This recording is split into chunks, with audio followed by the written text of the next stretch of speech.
Good evening, good gentles. This is Bardic Tonight, and I'm your host, Myri Nick Siobhan. Welcome back to the show, and thank you for joining us once again. I hope that being here with me and our guests brings a little bit of joy in your life when we can't be together at this time. And now it's time for this week in Scadian news. Entries into the Antir Locked in the Manor Arts and Sciences contest have begun rolling out.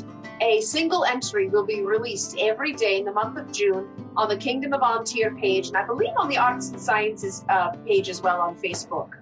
So far, entries from Senora Francesca Di Marco Lupi and Arkai Neroon have been released on the Antir Kingdom Facebook page, and they look very artsy indeed. Please give them your support. And speaking of ANS, our fabulous Kingdom webpage has a list of ANS and martial classes that you can do online from the comfort of your very own great hall. Classes such as Recorder 101, baking Roman bread, fighting online practices, and other things to fulfill your yearning need to learn or to help you fall down another rabbit hole you cannot afford. Class listings can be found at the Antir Kingdom page under events, under online events. This week, we are very lucky to be joined by a phenomenal lady and personal frenemy of mine. She is not only a fighter, a poet, a bard, an inspiration, an artist. She's one hell of an alarm clock. You know her as Angry Harpy and, hey, you, get out of the way. Let's welcome the Kingdom Antir Bardic champion, Andromacha Tits Lesbos. Hi, Andromacha. Hello.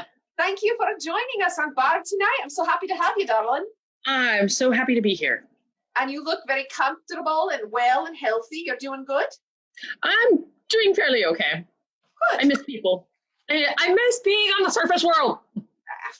I can understand. It'd be hard. Are you wintering in Tartarus? Not Tartarus, the underworld. Tartarus is where the bad people go. Oh, okay. I get the two mixed up sometimes because I get told to go to one or the other most days. Oh, okay. So you...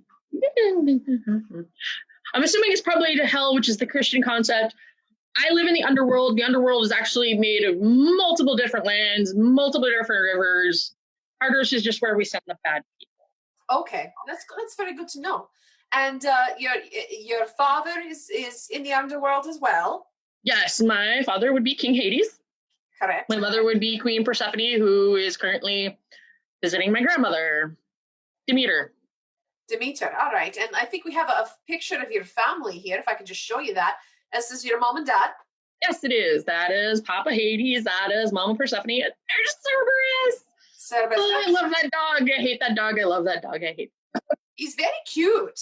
He is very cute. And that's the reason why I'm alive. He is now. I was going to ask you, can you tell us the story about how you and Cerberus became best buds?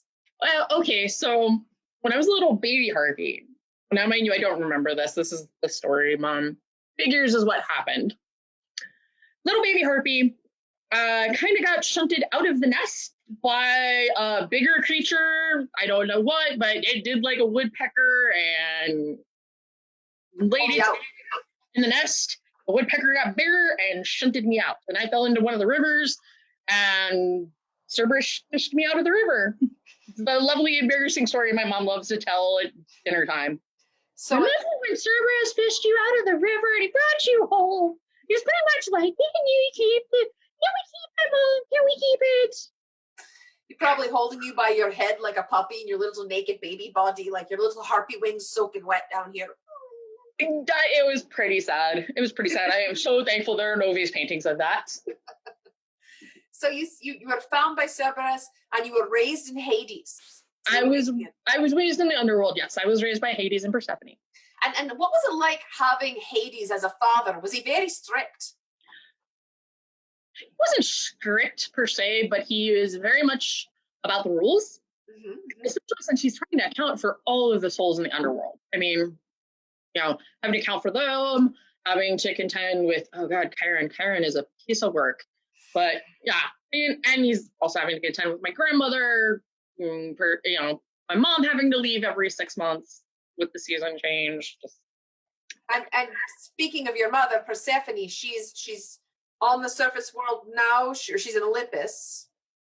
She's basically on the surface world, helping tend to everything that's blooming in spring, which I know there are a lot of people that are probably not very happy with that right now, but no, the allergies, I don't thank her for those. But I was wondering if Persephone was upset that the spring has been kind of taken over and the festivals cannot happen because of the plague, preventing us from coming together as a people. Like, there's no festivals in her honor right now.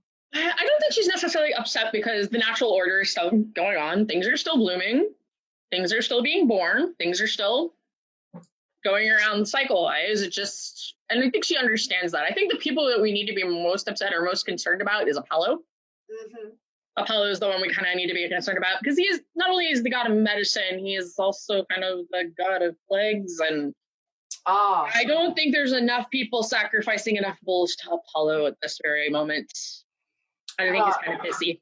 Now, I heard a rumor that you and Apollo used to date. Is that true? No. Good God, no. Not, no. Oh. I have to ask the question. The audience. I know.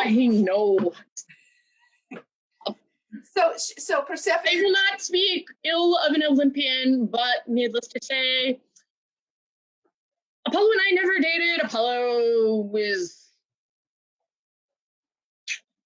Apollo likes to chase other women. I'm just going to leave it at that. Okay, good to know. So moving on, how are you? We're in this plague, and there's a lot of nasty humors. Where I come from, it's the humors, the bad humors that bring the disease, such as the sweating sickness. Mm-hmm. This disease, much like the sweat, sort of came on. You know, we're all hiding from it. We've retreated from our estates, but we've been told to keep clean. So how do you keep your wings clean? Wing cleaner. Oh.